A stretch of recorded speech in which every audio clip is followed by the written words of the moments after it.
হয়েছে।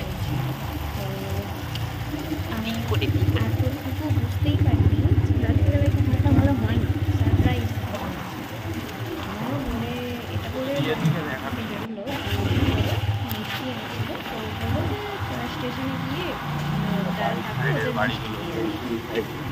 এই বলে বাড়ি থেকে বেরিয়েছিল। তো যাই হোক রাস্তায় এই ছবিগুলো দেখো আর শুধুমাত্র কিছু কুকুর এদিক ওদিক ঘোরাঘুরি করছে, মানে আশেপাশে। তার মাঝে আমরা ভাবছি যে কোন দিকে যাবো, কোন দিকে যাওয়া যায় এইসব নিয়ে ভাবছিলাম। তার মাঝে যেটা হলো যেতে যেতে বাবা আমাদের লেগেছে রাস্তাতে ছিল গাড়ির সাথে একটু লেগেছে, তো সেই জন্য বাবা দাঁড়িয়ে কুকুরটাকে একটু ছয় টয় করলো, লেগেছে কিনা যাই হোক শুরু করলাম। আর এই কাজটা মুছতে গিয়ে ও আর এমনি ওর সামনে চলে এসেছে। রাস্তাঘাটে আর কেউই নেই, শুনশান করে রাস্তা গেলে আমরা কাজটা ইয়ে হয়ে গেছে পয়সাপুর। তার আগে দেখতে নিতে পারছি না যে বর্ধমানের দিকে যাবো না একটু সিদ্ধার্থপুরের দিকে যাবো। তো এই করতে করতে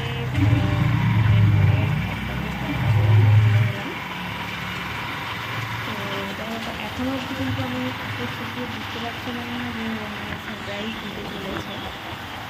যাই হোক তো সিদ্ধার্থপুরে চলে এলাম। পর আমরা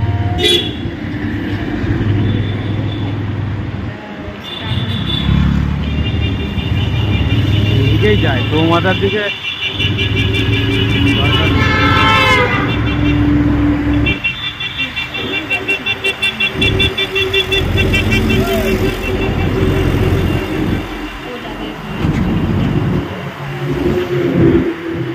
সেটাও বুঝতে পারছিলাম না, শুধু ভাবছি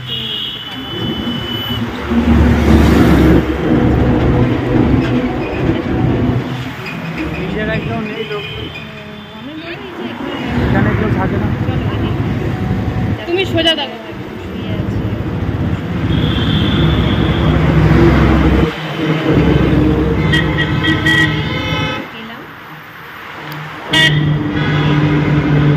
গাড়ি ঘোড়ার যা অবস্থা বাবা। বয়স্ক ভদ্রলোককে দেখে দাঁড়ানো না, এটা টোটালি একটা প্রি প্ল্যান জিনিস ছিল ওদের।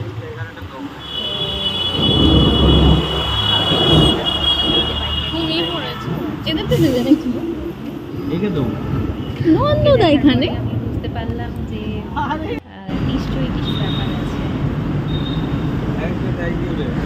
তারপরে গেলাম ব্যাপারটা বাকি আছে, বাড়িতে কেউ নেই, আমি তালা মেরে এসছি। যাই হোক এই সারপ্রাইজটা পেয়ে আমার খুবই ভালো লেগেছে। এরকম সারপ্রাইজ এখানে ইউটিউবের চ্যানেলটা দিলে ভালো হবে।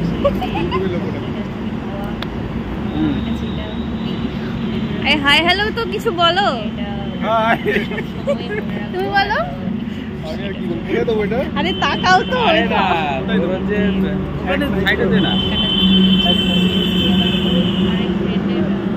বার্থডে হচ্ছিল অ্যাকচুয়ালি আমাদের বিয়ের দিনেই, তো সেজন্য ফোনে তাকে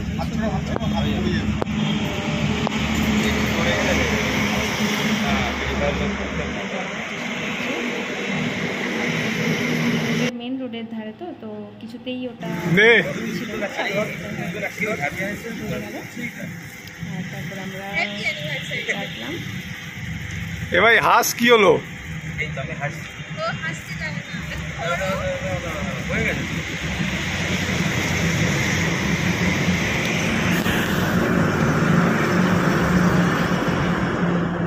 আমি কেক খেতে খুবই পছন্দ করি, তাই কেকটা খেতে